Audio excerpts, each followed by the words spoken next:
Well, Happy New Year to you. That time between Christmas and New Year is always slightly repetitive, samey. You're just waiting for New Year, you just have one big party and then you're waiting for the next.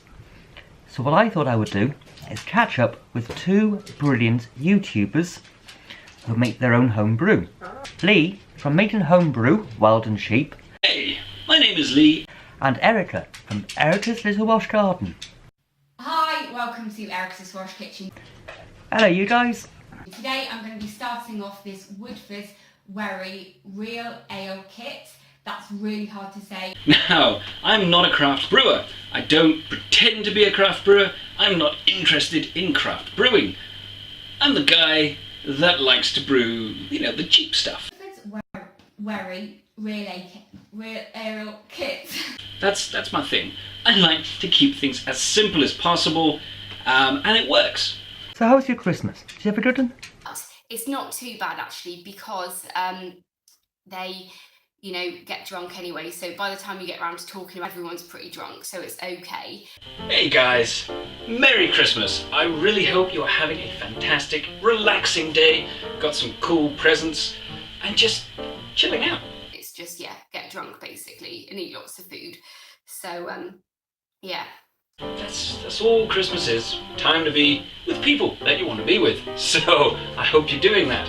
You can all come round here and we can drink homemade wine. I've got about 5 lots of wine on the go at the moment. Yeah, last night we kind of, drank a little bit more, had some cheese, and that was really great. It has been, it's been a kind of whirlwind of activity. And, to be fair, I just want to thank you guys. Does everyone feel that kind of Christmas is over now? And did anybody plant any onions or sow any onion seeds? Because that was my plan. So I thought I would take your suggestions and then think about it and make it my own. So what I've come up with is an onion wine.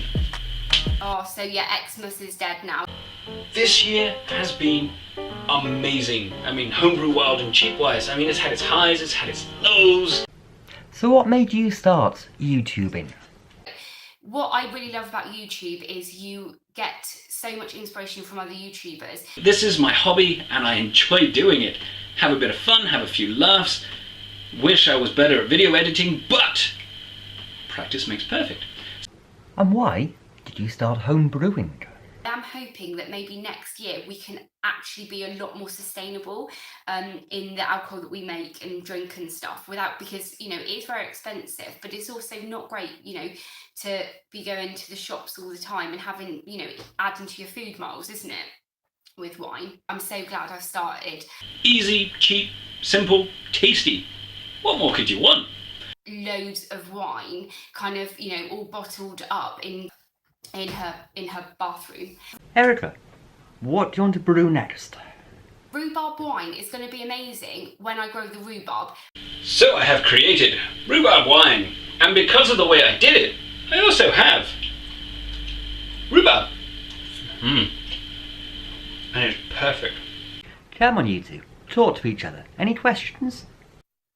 But one thing I do want to know actually is when we've made the wine, it is really sweet, and I don't really like sweet wine, so I don't know how you make it dry.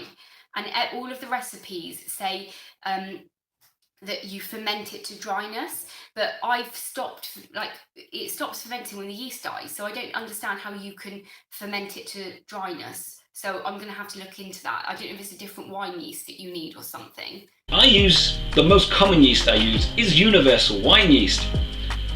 It is an all-purpose wine yeast. It is nothing fantastic. It is good for pretty much any brew you do. It ferments to dryness. It doesn't leave a lot of residual sugars in there.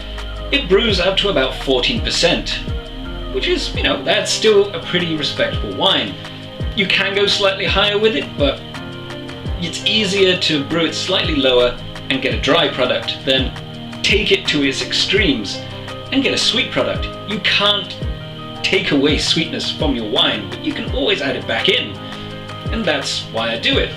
It doesn't impart its flavors, so you have no problem with the temperature range. It can brew down at 12 degrees and it can brew up at 25 degrees. and the results are going to be the same. The only difference is it's going to brew faster the higher the temperature. Pretty handy to know. So you pretty much, yeah, it's cheating. We like cheating, and brew it to the higher alcohol and it doesn't taste like ass. Thank you both for being such brilliant sports, and may your channels mature fully this year. See you all soon. Drink some beer, because I need to make room. I have a lot of booze.